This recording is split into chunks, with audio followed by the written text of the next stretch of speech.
So yun guys, grabe to. So kwento to ng dalawang prostitute na may parehas na may malaking hinaharap na kung saan sabay silang nakikipag-foursome o threesome sa mga kliyente nila, no?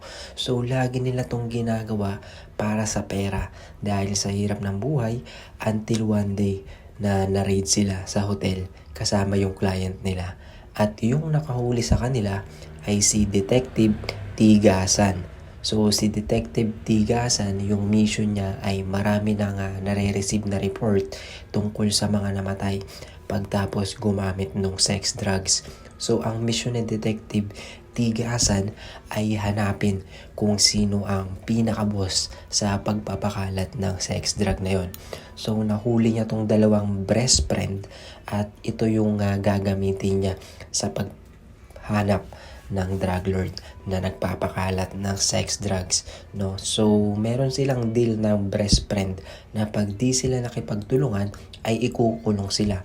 Kaya yung dalawa o yung best friend ay no choice.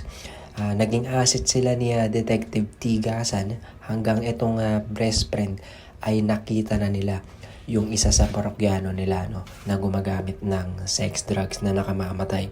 So sinabi agad nila yon kay Detective Tigasan at nahuli nila yung client nila.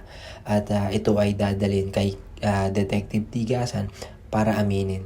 Pero si Detective Tigasan ay nahuli siya ng boss ng drug syndicate.